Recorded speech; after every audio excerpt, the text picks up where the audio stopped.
Hello everyone, welcome to my channel The Idea Machine. Today we are going to explore chapter 2. As you know that towards the tail end of the last video we managed to complete chapter 1. So chapter 2 is going to dive more into business structure and economic activity, and today's subchapter is going to talk about how we classify industries based on the economic activity. Without any further ado, let's go.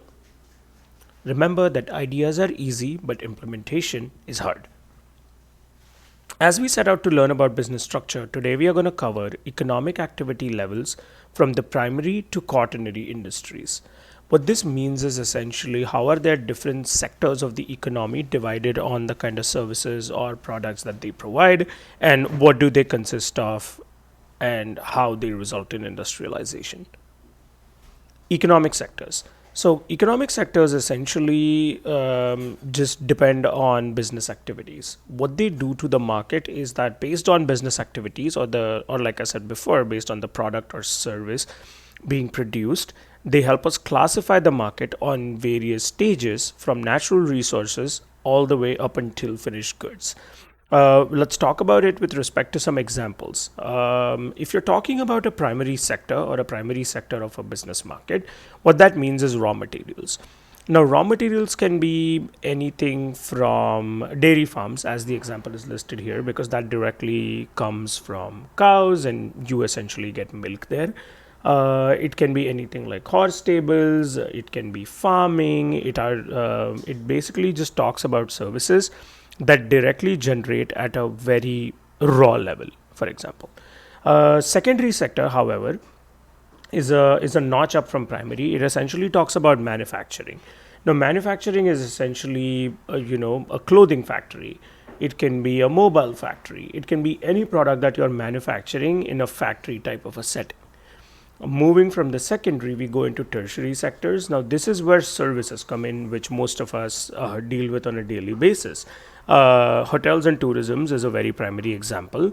Aeroplanes, which essentially give you travel services.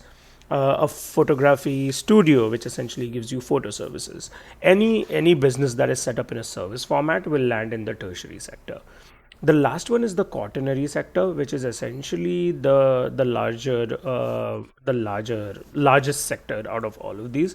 These are more knowledge based, so research facilities, for example, like NASA or the Geographic Association of a country, for example.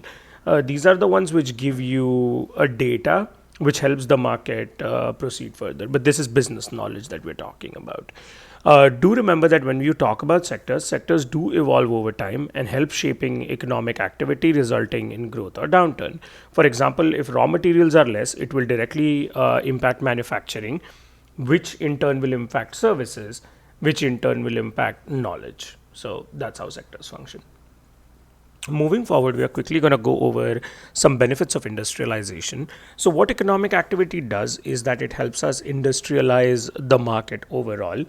Industrialization essentially is the process of when industries, both either product oriented or service oriented, start coming up in a market and start adding value to the economy. How does industrialization help the business market? So the first and foremost thing is that it boosts GDP.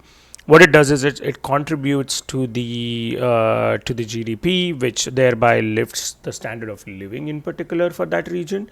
It increases production. So let's take an example here. Let's talk about, let's say, a Parle G factory. Parle G is a very popular glucose biscuit in India. So when the Parle G factory was first set up, it definitely helped contribute to the economy of the country. It helped increase production of a specific glucose biscuit. Parle G is not only available pan India and across other countries, it's in fact internationally available as well. So like I'm in Canada today and Parle G is available there too. So it helps you to reduce imports and increase exports from your economy. Job opportunities. When this factory was set up, there were definitely people who were looking for job opportunities, and factories gives the economy the power to generate more jobs. Tax revenue. Factories also increase the tax revenue for the government in particular, especially if your firm is profitable. And lastly, adding values. So when you say adding values to raw materials, what I mean is, what is a Parle G biscuit made of? It's made of glucose, wheat, and some sugar, for example. So all of these as raw materials might have a X value, but when you create it into a biscuit, their value turns to Y, for example, which is more essentially because it's a finished product. So that's how you add value to a product as a part of industrialization, and how you shift from basic exports, which is, for example, wheat, sugar, or glucose individually, to a biscuit, which is a processed product. Moving forward, like anything, while industrialization has its pros, it definitely also has its cons. To quickly go over some cons that industrialization brings to the market: shifting focus, which is essentially loss of jobs in certain sectors. Agriculture is a very prime example. So let's say when you're going to slightly rural areas, or maybe tier B or tier C cities, and a factory opens up, what people tend to do is they would much rather stop their traditional agricultural methods because they are much more difficult. While they do earn profit, there is a lot of physical labor that goes into it, and they might go work at the factory, which in turn will result in, in a downward spiral for the agriculture market there.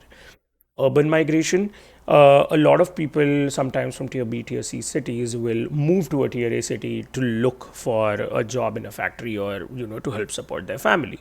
This in turn will lead to housing and social issues, which is something very commonly faced in most of the metro cities like Bombay, Bangalore, and all these other popular metro cities. They are extremely crowded because a lot of people move there looking for jobs. The last thing is environmental effects. Manufacturing always comes with its fair share of challenges.